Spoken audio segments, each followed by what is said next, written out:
Most people.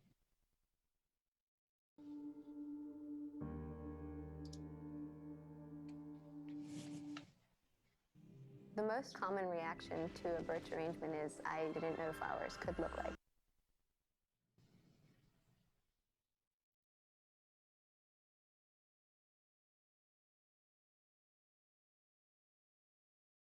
And all right, we're ready to go live. And let's get switched over to our proper video view here. And welcome, Blue Box fans, to our third edition of Loremaster's Arcanum. And this is going to be something we'll be continuing here pretty much every week as scheduling allows. Hang on here, let me just move that down a little bit and make room for the ocean as scheduling allows. And we're chatting all things old school D&D. We do some new school technology stuff as well. Sometimes we talk about the hard lessons I've learned in Twitch streaming. That's been some really hard lessons, and also some huge victories that I've had. Some things I've learned from others in the space. I've observed some folks who do some things really well, and even a couple of unique things that I've figured out here, by virtue of a little hard work, a little luck, or some really good friends. So we talk about that sometimes.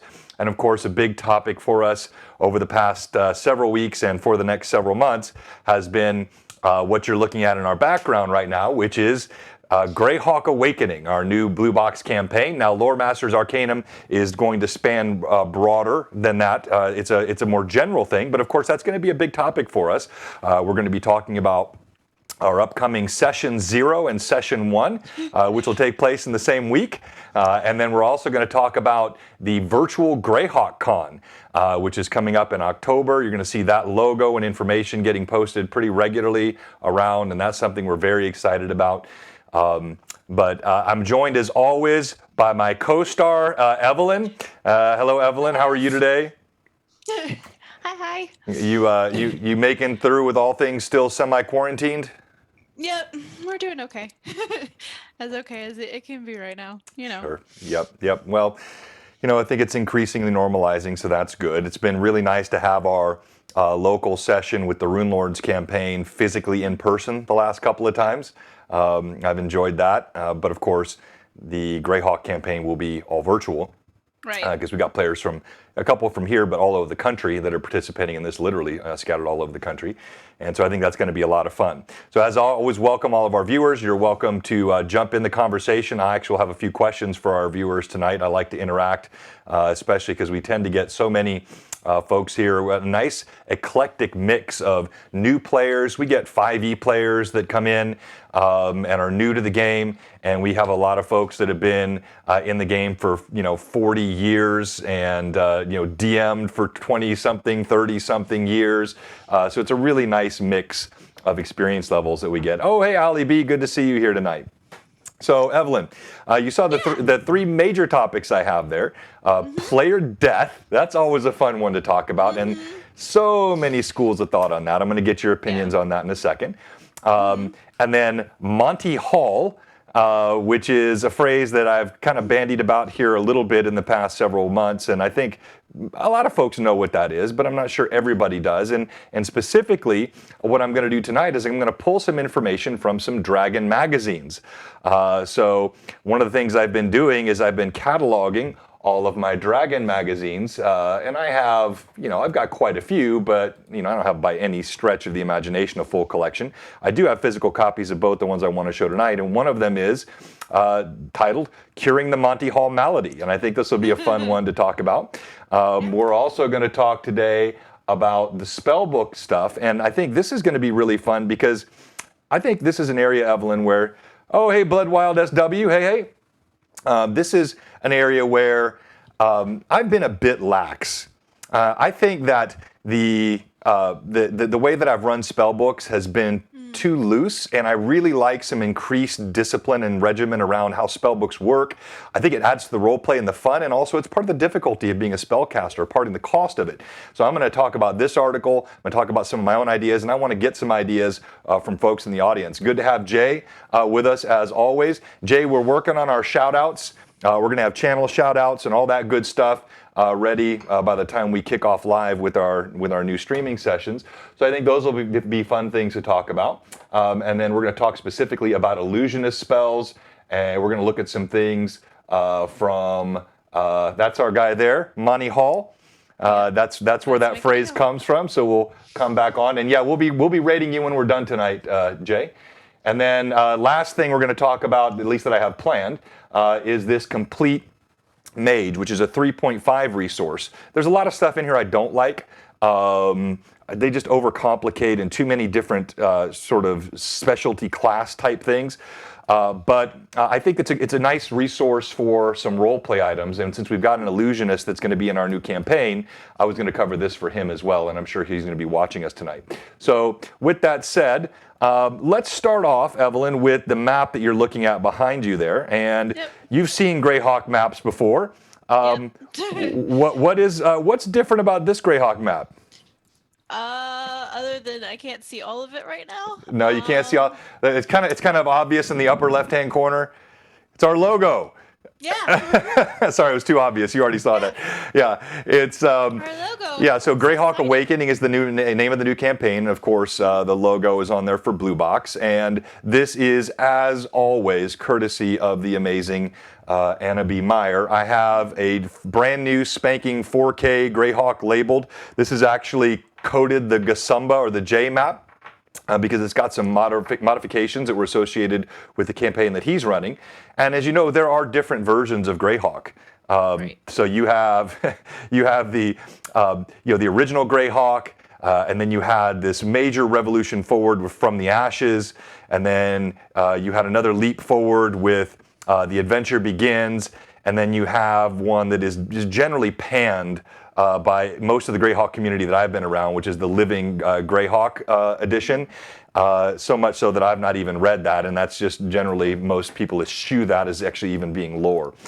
So you've got all these different splinters, but the J map or the Gasumba map that Anna's put together here.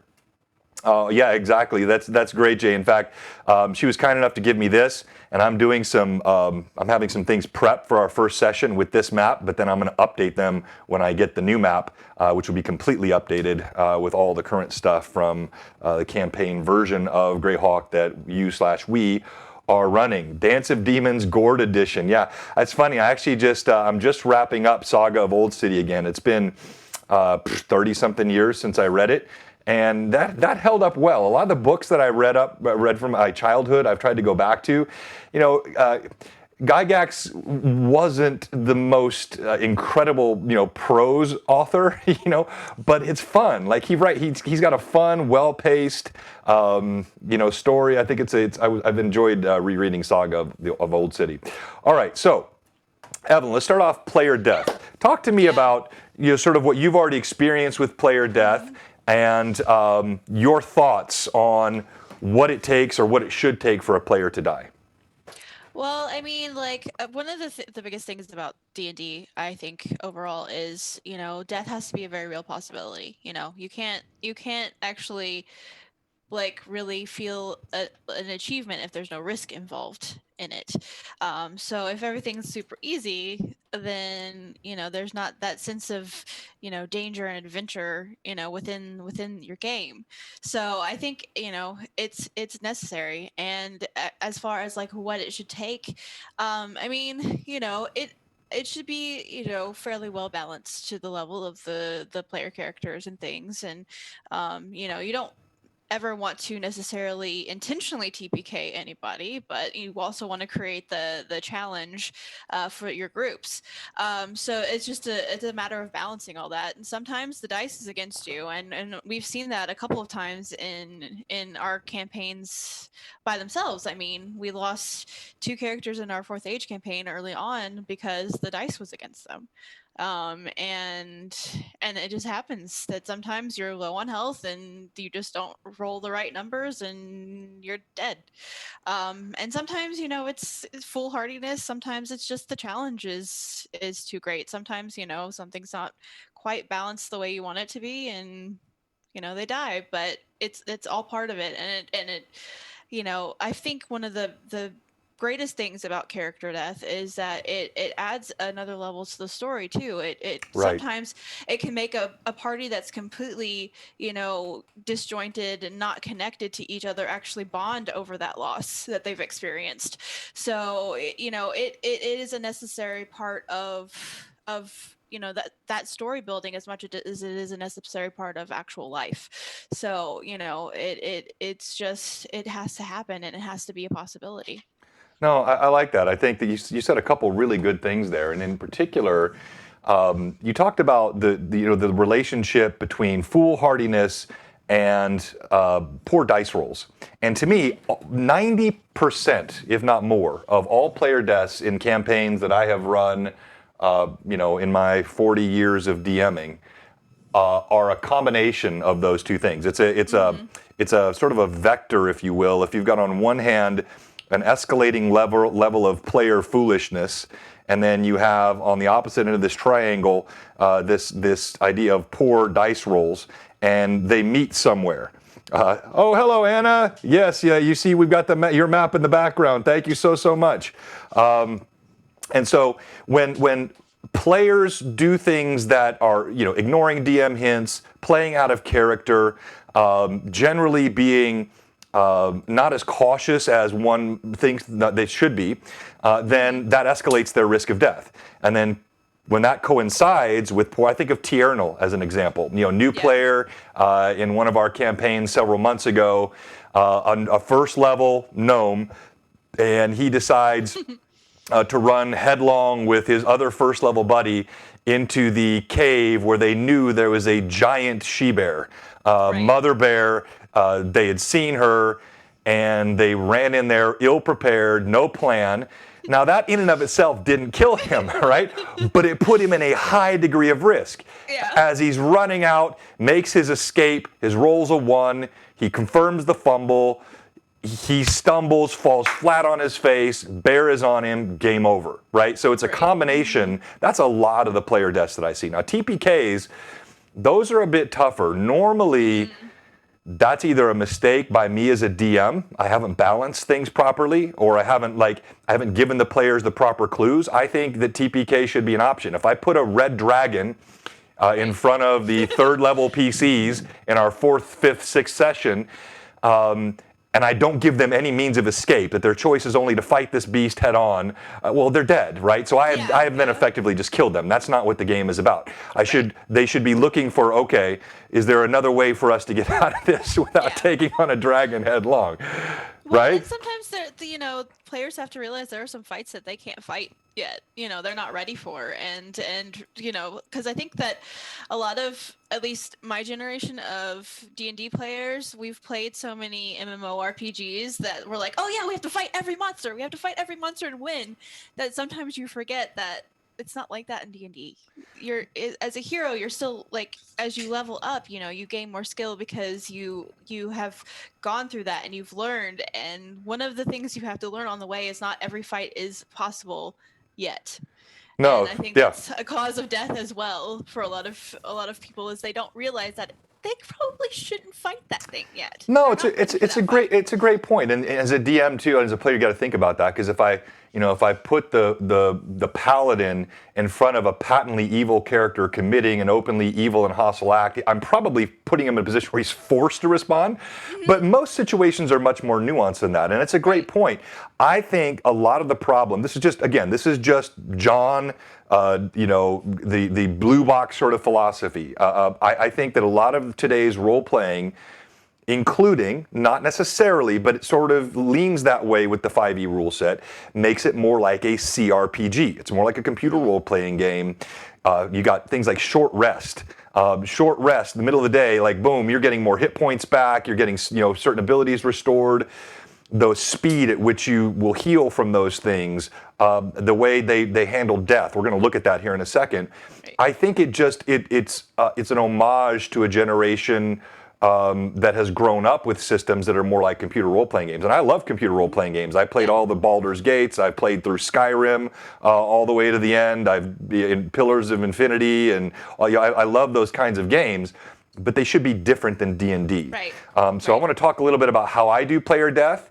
and also sort of zero consciousness.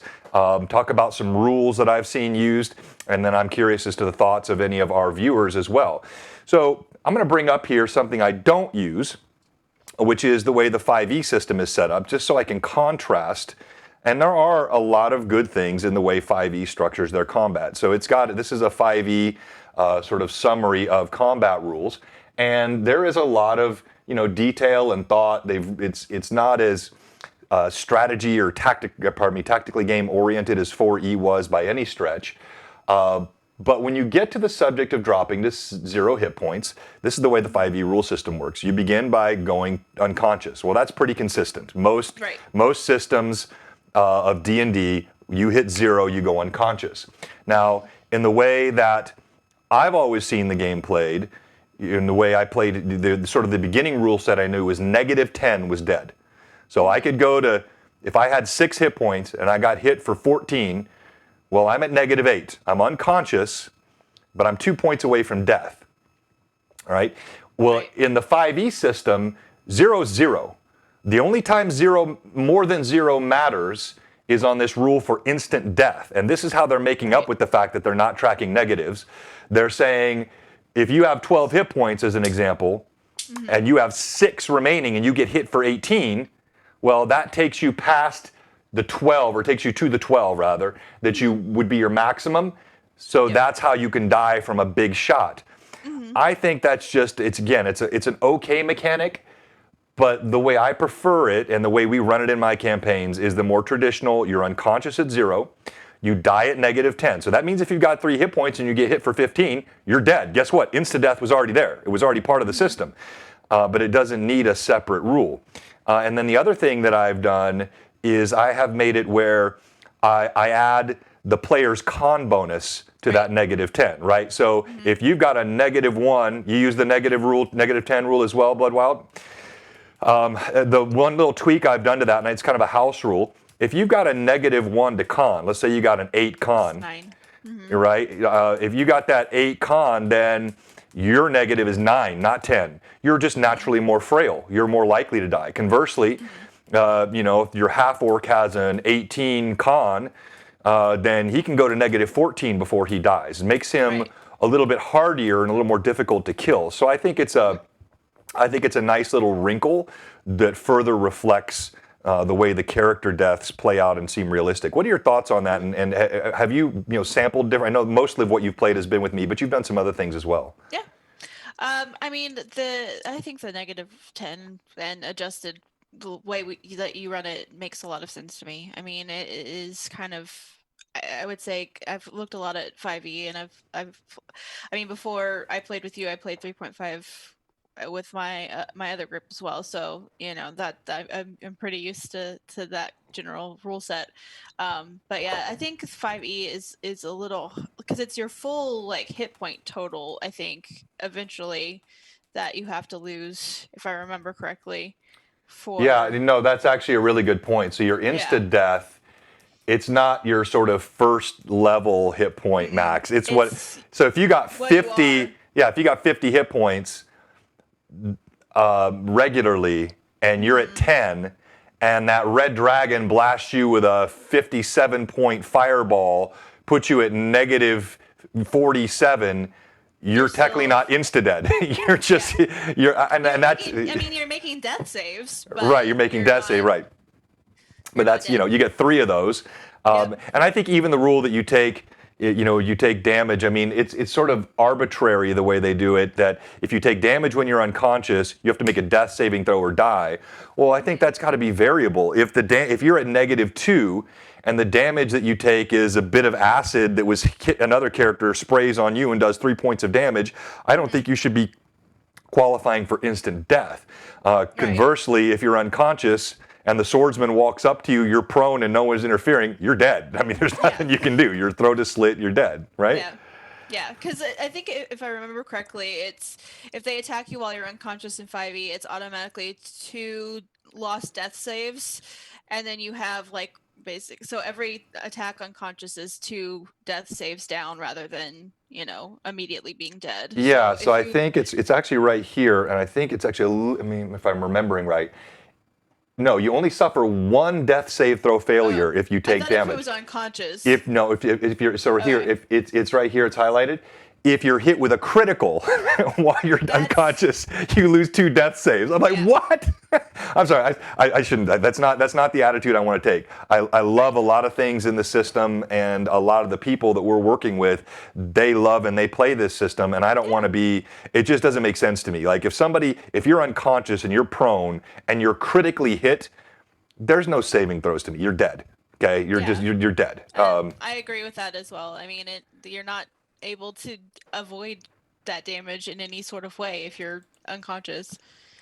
So I guess one of the other questions I wanted to ask of the group, and also get your thoughts, is this idea of, hey, the real Dorgum, if you take damage at 0, 1 death save, if it's a melee attack, it becomes a crit, does 2. Okay, so if the damage is sort of, the real Dorgum, it sounds like you played some 5e, thank you for that. So the way the rule set's supposed to work, if you take some sort of ambient damage, maybe a missile weapon, an arrow hits you, or like I said, there's a fire nearby and you're taking proximity fire damage, then that's treated as one lost death save. If somebody melee attacks you, it's 2 lost death saves because it's automatically a crit, is the idea.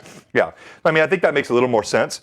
But again, to me, if you're knocked unconscious in an alleyway against a single adversary, and he walks up to you with a dagger, there's nothing for me to roll. Unless you've got some sort of other spell contingency or a companion or just some other way, he's going to be able to slit your throat and you're done. But so I guess I'm curious, the one thing that I think is maybe more dangerous, if I'm understanding 5e, and you can help me with this, the real Dorgrim, when you're at 0, you're making those death saves no matter what. So for me, as an example, if I've got a character who, let's say he's hit with a lightning bolt, okay? Or that's probably a good example. Or I think that's probably the best example. There's no bleeding is my point. There's no necessarily continuing damage. When he's been sizzled with that lightning bolt, he's taken that electric damage, he's knocked unconscious, I basically have him auto-stabilized at whatever his negative is. If he's hit with a sword, or he's bleeding in some way, then he's going to continue to bleed at a minimum of 1 hit point per round while he's unconscious. So it's kind of the same idea as the death saves, but if you're only at -2, you could have a lot more than 3 opportunities to stabilize. Conversely, you've got more opportunity to die in 5e because you don't stabilize unless someone stabilizes you. So even if you get knocked out by, let's say, that lightning bolt, you're going to take 3 death saves when you're unconscious no matter what. Is that correct, the real Dorgrim? I want to make sure or anybody else that knows 5e. I like kind of highlighting the differences and making sure that I'm clear. While we're waiting on that, so that idea of stabilization, does anybody do that differently? Is it just anybody that gets knocked below 0, they are taking damage until someone stabilizes them or they make a con save, or is it only for certain kinds of damage? For me, I would say certain kinds of damage. I mean, it wouldn't make sense if they're not bleeding to. I mean, because I know as a person who's been playing a cleric in your campaign for a long time that I actually have a stabilize orison. That's one of my orisons that I have that allows me to stabilize a player that's bleeding. So it kind of helps to meet that, like if someone's taking constant bleeding damage versus like lightning damage or something that wouldn't, or bludgeoning damage or something that wouldn't, create the open continuing wounds. Yeah, no, I think that's right. And I think Real Dorgrim, we're saying the same thing. So the point is, if you're at 0, you're making death saves no matter what, right? There is no such thing as being a stabilized 0. Unless you stabilize. But every time you go under, okay, same thing, Alastrion, 888, I think, yeah. So I think we're on the same page here. I think there's little nuances to it. And so it sounds like we all kind of run this mostly the same way in the 3.5 1E, 2E rule sets. So in your games, anytime you go negative, you make death saves until you stabilize. So it doesn't matter, for example, if the good cleric is damaged with a cause harm spell and drops her to 4, even though there's no additional damage being incurred, she's not bleeding, she's going to make death saves anyway. Interesting, yeah. So I've never played it that way, and I can see both. That's an interesting way to run the rule sets. I basically run it based on the type of damage. If it's something that looks to me like it makes sense that it would continue to accrue damage, you have been destabilized, not just knocked unconscious, Right. then that's what I'm going to have you making saves and losing hit points and doing all that kind of stuff. All right, well, good. If anybody doesn't have any further thoughts on that, I want to move to the second topic, kind of a fun one. And I showed the picture up earlier, but who can, let's see, you've only played 1E2E, so I suppose I'm used to much more lethality in our games. Yeah, I think, I'm not after killing characters. It's really not fun to kill characters. As a DM, you like to joke, I'll kind of, you plan on making some changes in your next campaign? Yeah, exactly. Well, and that superhero campaign, hey, thank you very much, The Real Dorgan. You've just given us the perfect segue into our next topic. And I'm going to do a little bit of reading, which I know is not the best thing to do on stream, but I think it's necessary to really kind of drive this home. So, who is this guy, and what does he mean to D&D?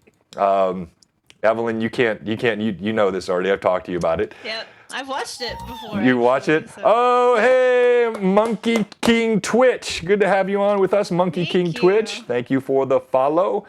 We're just talking old school D&D and the alloy with new school D&D. I do really like some of the artwork and stuff that's coming out in 5e. I've said that before. Man, they've got some great artwork and just an increased polish. Yeah, so Monty Hall, let's make a deal. This was a phrase, I heard it back in the late 70s, early, I don't know, I wasn't keeping a calendar back then when I was playing. All right, yeah, very cool. And look, hey, I love that, because I think the main thing that 5e's done is it's expanding the community. There are so many new people that are learning about D&D and getting into the game, and I absolutely love that.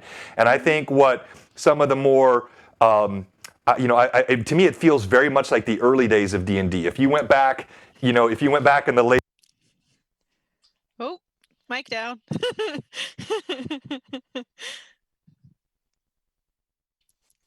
those batteries back in. The best laid plans of mice and men don't cover dropping your mic. So let me find this here real quick, because I've tucked him somewhere. Oh, so yeah, if you went back into the early 80s, you had the red box and the blue box, and I've shown this guy a lot. And these were part of the basic and expert. These were not advanced Dungeons and Dragons. So the player's handbook, which is over there, I'm not going to get up and get him, and the DM's guide and the monster manual, those were all part of advanced D&D. And they were very, very similar, but they were different rule sets. And this was a more simplified rule set. Well, guess what? This is how I got introduced to D&D. To me, 5e feels very similar. It's more akin in some ways to a basic version of D&D that you might have seen in the early editions. And I know it's not an exact parallel, but I think you'll take my meaning. And then if people like that and they want to stay, if that's the preferred system that they like, great. But then there's this whole rich world of much deeper lore and more fun game mechanics for people that really want to get into it. And you'll always have both. You've got people that like the Nintendo Wii, and you've got people that want a PS4, right? Or they want to game on their PC because PC gaming crushes console gaming or whatever. Just, everybody has their different flavors. For me, I love the idea that 5e is bringing in new people into the community like Monkey King Twitch.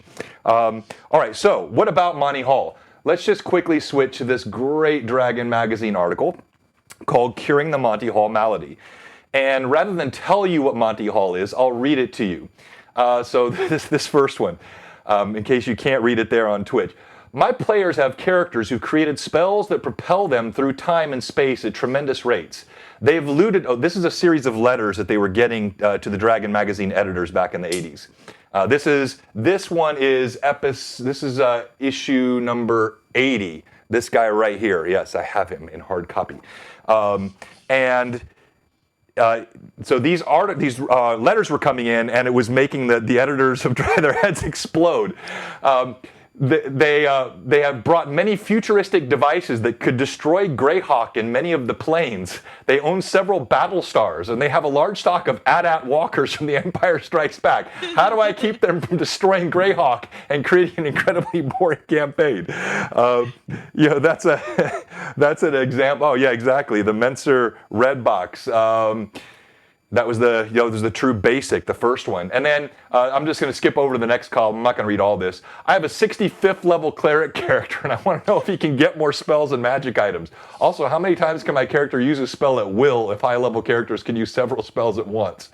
Or our dungeon master has a campaign in which a 4,000th level magic user cleric runs a magic shop, which characters buy artifacts and relics from. So you can see the editor, he says, here, Roger Moore, he says, my first reaction was disbelief. AT-AT walkers marching across Greyhawk? The Prince of the Undead? Killing Thor? With a push spell, 4,000th level characters? This is the essence of, oh, hey, Illustrian, so you still run the basic for your kids. That's cool. I actually started my kids on just the plain vanilla DR20 3.5 rules, the free open gaming license stuff. That's how I got my kids into it. But anyway, so he says, after reading through piles of letters like this, he referred to this phrase and heard it thrown around, this idea of being Monty Hall. Monty Hall, of course, was the game show host. Let's make a deal. And this is how a lot of campaigns, when a DM and a player both figure out that, wow, I can give you a Vorpal Blade. Your third level character can have one. That Paladin wants a Holy Avenger. He's worked for 6 hard levels. Let's go ahead and give him that +5 Holy Avenger, right? And they became out of control. So what he suggests here is, if this happens, what do you do? Well, again, first answer is, it depends. If the players and the DM love it, and that's what they want to do, and they're having a good time, you don't do anything. So if somebody wants to play that kind of campaign, there is no one saying, or no one should be saying, you can't play D&D the one you want to play. Exactly. If I'm playing that, I'll go to like a Marvel role-playing game, or maybe a Star Wars game if I'm going to do AT-ATs. But this can happen even to the unsuspecting DM. I don't know if it's ever happened to anybody out there, but it's happened to me a couple times, through the years, where unintentionally players just take advantage of certain things that maybe I didn't think through well enough, or they just aggregate enough items over time, and the next thing you know, your PCs are they're unbalanced, and you're having to throw increasingly difficult creatures at them, which really don't make sense in the narrative of the game or make it feel awkward or unbalanced.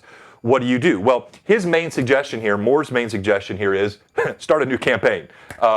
He's like, if everybody's tired of it, just start over. And look, there is wisdom in that. One of my favorite times in a campaign, Evelyn, is when your players are eking out. Yeah, it's happened to you too, AAA. Good. I'm glad to know I'm not alone. Yeah, just run them to team of orders. Exactly. Look, I'll confess. With my family, which includes my 2 older kids play, and then they're 22 and 19. And man, you talk about what game will get your college age kids coming home and spending 3-4 hours playing a game with mom and dad, right? Like that's it's insane what D&D does to bring groups and families together, and it's been so much fun for us. So I digress. My point being, oh, hey, Lurkenstein, haven't seen you in a minute, sir. But he knows all about playing with the family. So when that happens, if the players and the DM like it, well, then you can just go ahead and keep playing that style. There's, as Roger says here, there's no crime in letting the campaign get out of control. The only crime comes in when one's not learning from their mistakes. A fresh campaign, he concludes, may be the answer for you're looking for. It makes a pleasant change from killing gods with a push spell. So I think that's fair. Now, yeah. I've had a couple other ways. Evelyn, if you just to give you a chance to kind of weigh in on this, because I know I can suck the air out of these sometimes. I don't mean to. What other ways could you think of, or any of our viewers, before we move to our final topic, what other ways can you think of to redress the balance in a campaign? Well, I mean, one of the big things I think would be to, keep your world not having magical items everywhere for one thing, because those are the items that tend to be the ones that give them uber power, and maybe not introduce them, especially if you do want to use those things, maybe not introduce them early on. Wait till they get to those higher levels where they are actually facing more serious and deadly challenges, Right. where they need that extra little bit of strength or magic or whatever. Whereas, when you're level 1, they don't need that kind. They're just starting out. They'd probably cut off their own hands with it. Like you can barely hold a sword yet, guy. Like you don't need a vorpal sword. They'll blast their whole party with it. Right. I don't like anachronisms, but since I'm not in the game here and we're just chatting, I'll use one. It's like the first time I played the original Halo on Xbox with my wife. I couldn't stand it when she would find grenades. She would inevitably blow me up with her grenades, right? That's your first level. That's your first level player with an artifact. Right. I saw. Go ahead. You think as an adventurer too, once you reach a certain point, you would retire. Like you're not gonna you get to a certain point and life has been rough, man. You've Well, been look, fighting yeah. monsters. Yeah, no, no. I'm sorry, I didn't mean to cut you off. But that was the original vision of Gygax. Yeah. You go back to the original 1E, you retired at level 10.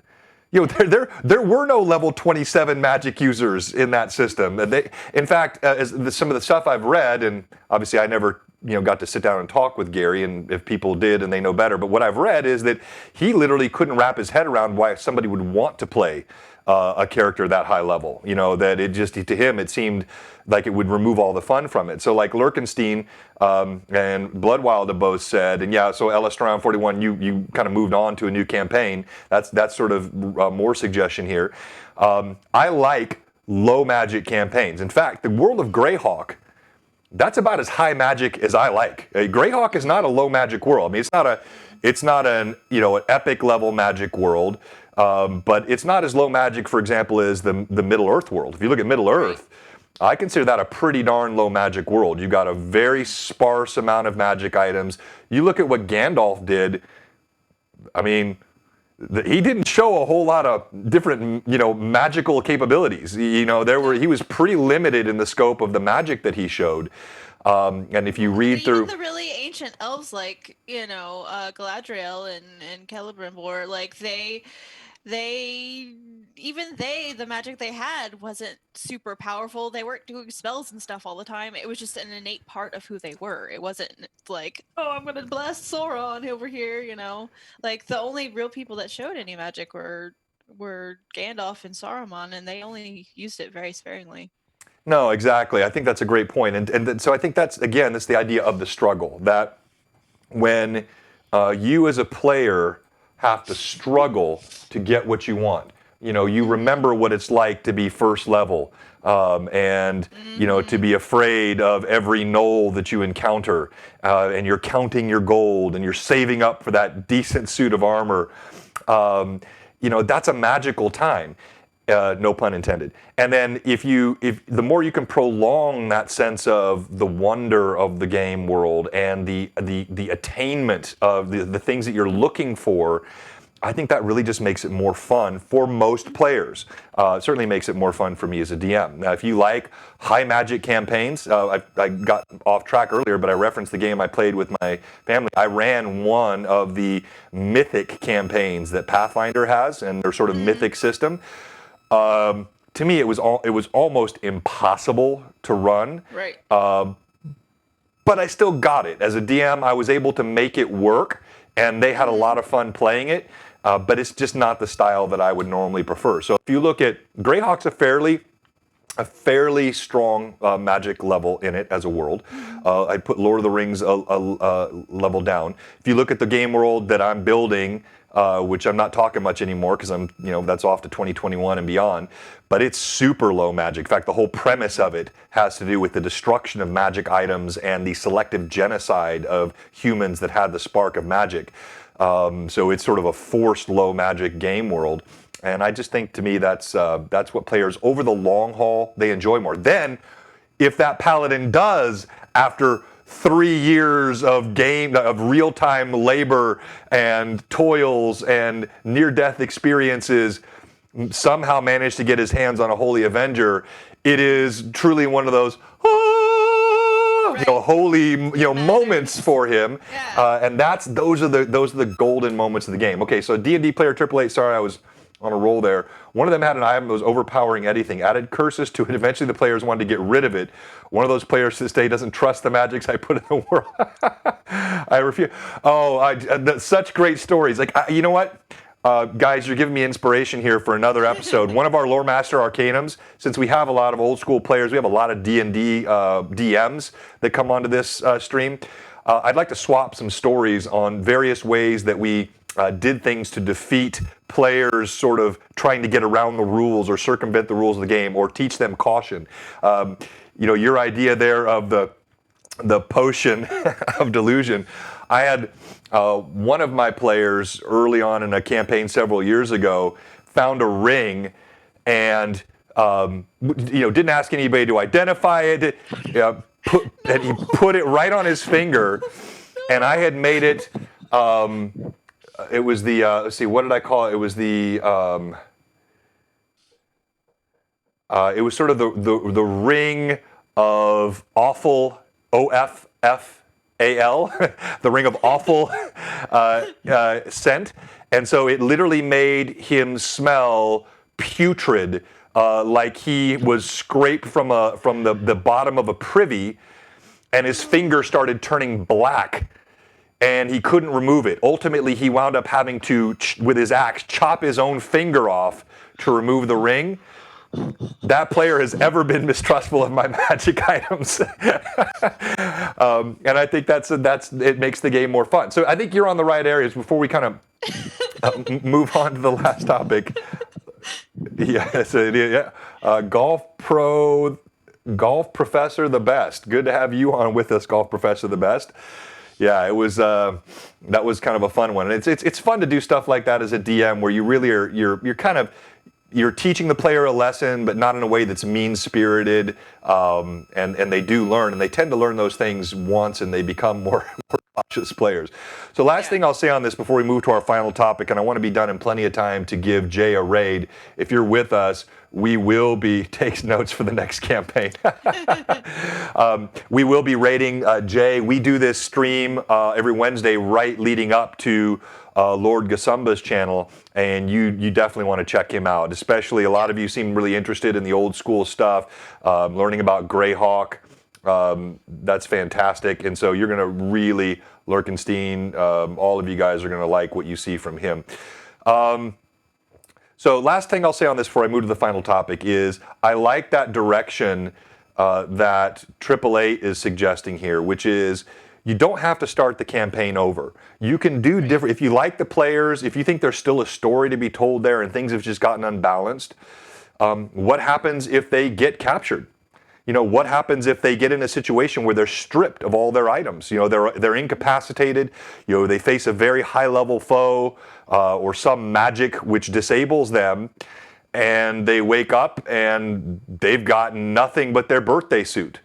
That sucks, but that takes that same group of characters and kind of redresses the balance. Or you can have selective destruction of items. You used it by cursing. That's one way to do it. That was actually one of the things I was going to mention. Or there are other ways that you can have through encounters and different types of magics. You can have the destruction of magic items.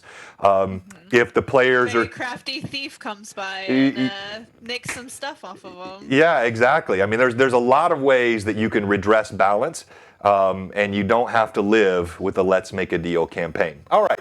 So that was a fun one. Thanks for that. Just the few minutes we have left. We're not going to get through this, but I wanted to switch from Dragon Magazine, that one, 82, to, this one here, also 82, Dragon Magazine. Everything you never knew about spellbooks. And I kind of confessed at the beginning, I think this is an area that I need to level up as a DM. I think I've been a little bit lax with spellbooks. So let me make this a little bit bigger so you can read it. But this is a great article. Send in the monsters with level drain. Yeah, perma-level drain. All kinds of things that you can do to redress the balance. Both from was subbed to. Oh, really? No kidding. That's awesome. Yeah. So this one, I think this really highlights for me why I love the richness of the old system. You can't replicate all of the depth in 5, 7, or 10, or 15 rule books. In other words, when you come up with a new edition, and everybody does this, like Pathfinder, they got 2E now. Why do they have 2E? Well, because they want to resell new books. It's a commerce function. If you've got a good system that's out there working, heck, if you got a free system out there like 3.5 or all the open gaming license stuff, how do you compel people to come to your system? Well, you create new cool rules, and then you make all the modules and the content that goes with that rule set. And unless you're an experienced DM, it's difficult to quickly kind of switch those. To me, you could put for most, I'm sure anybody here that's DM for any length of time, you could put a 5e rule book in front of me and I could DM it like a 3.5 game off the cuff. That would not be hard to do. But these spell books in particular, spell books, you're not going to find this depth in any of the core sort of system rule books. These are the nuances that were published over, 2 decades of Dragon magazine. I think there were like 350 something or more print issues, and then they went all digital issues after that point. And so there's so much in here that you can pull from in your game. So just a couple things I wanted to call out that I liked, and then we're going to get ready to raid Jay. We got 15 minutes left here. So first of all, I like this definition. You've got 2 different types of spell books, a standard or a travel spell book. And they basically have a couple differences. One is the number of spells that you can contain in the book. And the spells that can be contained are variable by level. So you can contain a certain number of cantrips, so on and so on and so on, up to 9th level.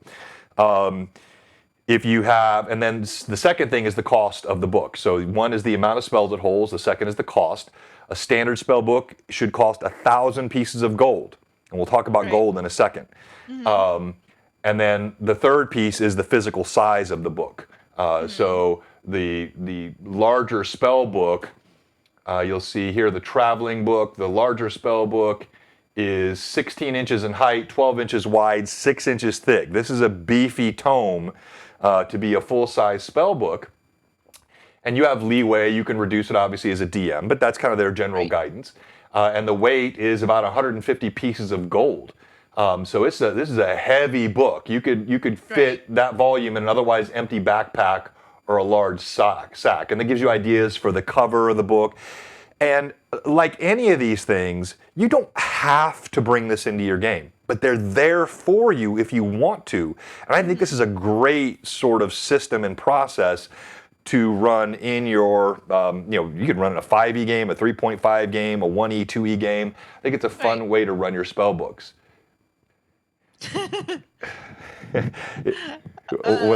Blood Wild said magic user could learn a weapon proficiency to strike using the spell book.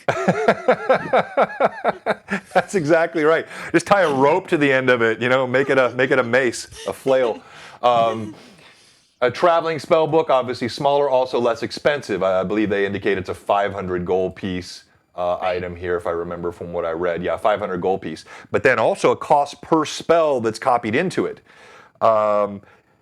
Just put it in a sack. And they give you the number of that you can carry in a large sack here. So I think as your magic users leveling up, and they have a nice nuance here on the difference for illusionists and illusion spells, which I think is great when you're running these old school campaigns. There was a real distinction for illusionists in 1E and 2E. And I'm using that in my 3.5. So if you're an illusionist, you'll not only have that as your primary school, you'll have the 2 opposing schools you can't pull spells from, but the spells themselves will carry many of the unique aspects of a 1E, 2E game. This idea of illusory script. We're going to have really kind of well thought through rules on disbelief and all the things that kind of go with that original sort of style of illusionist. So they cover what illusionist spells, books look like, and that basic mages can't read illusion spells at all. Right. And then they also give you some ideas here on how long it takes if you go to have a spell book produced. The assumption is that a first level character begins with his apprenticeship spell book, right? But then if you want additional spell books as you go, what is the cost? What is the time? All of those rules, what kind of materials can be used? I think it's really fun. It's definitely not over the top. It's not too difficult to implement. Right. And so this is a system that we're going to run, and this is easy to find. Just go on the Dragon Magazine archive. These are free now. Just you can pull them out of the archive, and you can access all this content to add into your own game. And then the last thing that he had in here, which I liked, so Zarathanon, or use it in the way some have used it, like a phone book. Yeah, exactly.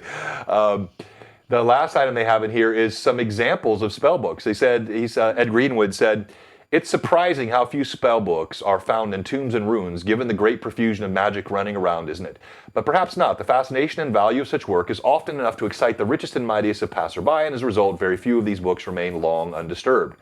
The sage Elminster, a sort of a famed figure in the Forgotten Realms, has the whereabouts of several books. But I mean, you could take these books and you can bring them into any world system. They can be in Greyhawk, they can be in Eberron, they can be in Golarion, or wherever you want to. But some really neat ideas on spell books, what they look like, history, a listing of spells.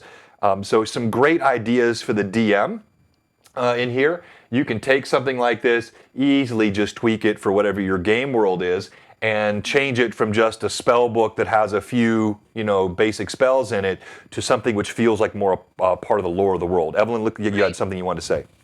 No, I mean, I think it makes sense to, the spells and spell books and all that stuff should have more of a cost and not be just lying about everywhere. I imagine there's certain book collectors in long times past that have, collected a lot of those things in the world, and that they keep to themselves, where not just the average adventurer could come across them. So, it definitely needs to have some sort of cost behind it, I think, especially like your higher level spells in particular, things that actually, have definitive, very high, like gold or diamonds or those sorts of materials. Like, they need to cost something. They can't just be everybody can do it whenever they feel like it, Yeah. sort of spells. Yeah, well said, exactly. So as we get ready to wrap up here and kick over on our raid, I had something I really wanted to ask our viewers tonight to sort of help me how I want to rethink what I want to run in this upcoming campaign.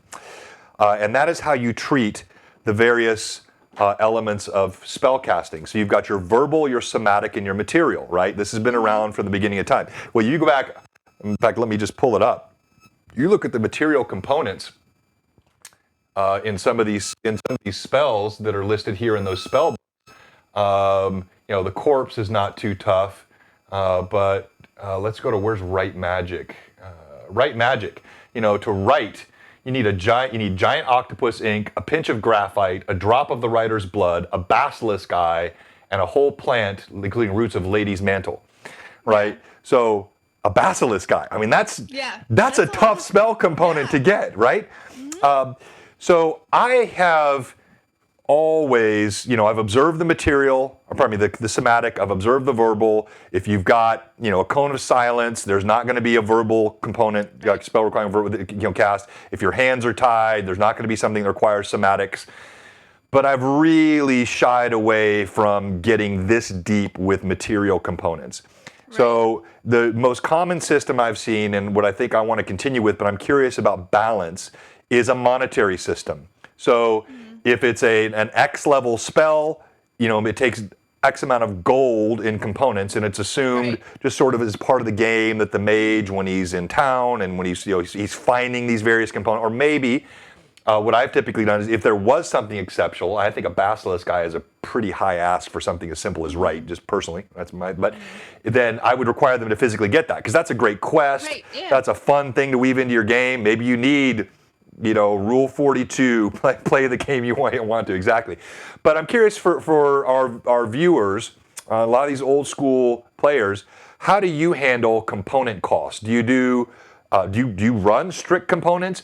Do you have them buy them and you give them cost? Do you just assume, let's say, an amount of gold per level or an amount of gold, per component type or difficulty of spell? I'm curious how some of our viewers play the rules. And while I'm waiting on any responses there, I promised that I would talk about gold.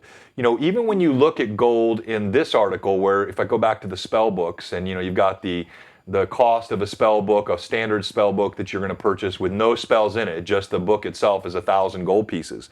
Well, this is in sort of 1E Greyhawk currency values. And Evelyn, you and I'm gonna read these responses here in just a second. In fact, Evelyn, but you and I, we just did an analysis of this last week because I really wanted to just sync up some of my 3.5 materials, but make sure I'm using. Oh, hey, Lurkenstein, thank you very much for the sub, sir. That's a 3-month sub on Lurkenstein. We appreciate you, my friend. Reed's a good guy. Hey, AJ Birchfield 3. So lost my train of thought there. So the gold conversion between, let's say, a typical 3.5, an Eberron, a 5E, a Pathfinder versus a 1E, and the conversions are all over. But Evelyn, why don't you talk a little bit about what we saw as we went through it? As far as like the conversion rate on gold. Yeah. So it like for what it seems like from 3.5 to 1E 2E, it seems like now it's about half. Like 1E 2E is about half the cost or half the value of 3.5. So everything's like slightly higher cost wise now than it was back then. So because in our Middle Earth campaign, everything's just we subtracted 0 off of all of the gold amounts.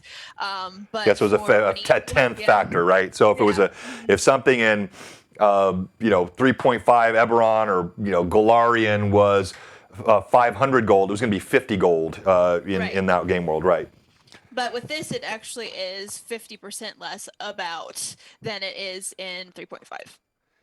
Yeah, exactly. So keep that in mind when you're looking at these costs on things and sort of the currency system of your campaign world. In some cases, it was quite a bit more, like plate mail would be multiple factors of expense difference in like a 5E sort of system or a Golarion style of system. So the comments that we had here to the last question, first of all, thank you, Zarathananon. He's probably already dropped off to jump onto Jay's channel, but oh no, he's still here. But yeah, I think it's going to work, and so now I'm just going to figure out the currency levels and make sure it makes sense. I don't want it to be so paralyzing for my first level illusionist that he can't cast spells, but it will help him be. Sorry, go ahead. And there is the option, because I've done this with both Marthaliel and Irda, was that I picked up a spell components pouch for both of them that is a certain amount of gold to begin with that has what they would need to cast basic spells. It's not the like additional things where, like with Marthaliel, I've been saving every diamond that we find in case somebody dies so that I can possibly attempt to resurrect them. But like those basic things that you would need for your cantrips and your like second level spells that you would just have as part of that components pouch. I think it's it's good to encourage casters to buy that, especially first level casters, so that is part of it, and maybe even occasionally have them pay a certain gold amount to restock that pouch would make sense to me as well. Yeah, no, I agree. So I think that's what we're going to do, and so we'll just sit down and figure out the right currency system. And I still do want to, for what I would consider specialty material components, have them have to find those. The diamond example is a good one. That's a good point. Bloodwild SW would be a good thing for you to have them try to find. Certainly rare components like a basilisk eye where it makes sense, or a dragon's claw. Those are fun things. So with that said, I want to say thank you for joining us for another edition of Loremaster's Arcanum. I think it was a fun chat. Thanks for those that subbed, picked up some followers today. We appreciate that. And we're going to go ahead and get switched over. We're going to raid Lord Gasumba. Now, mark a few dates on your calendar before I go. One, make sure that you have this Sunday at 1:30 on your calendar. That'll be our next Rune Lord session. That campaign is a lot of fun. That's at 1:30 Central Time on Sunday. And then the big announcements.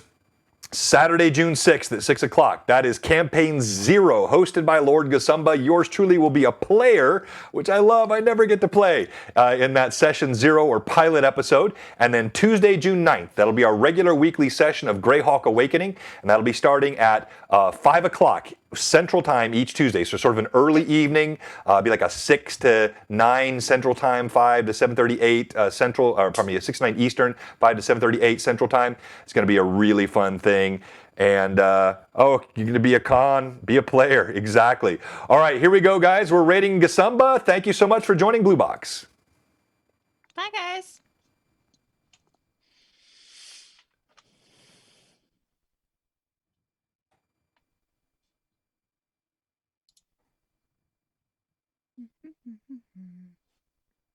I think our raid worked, huh?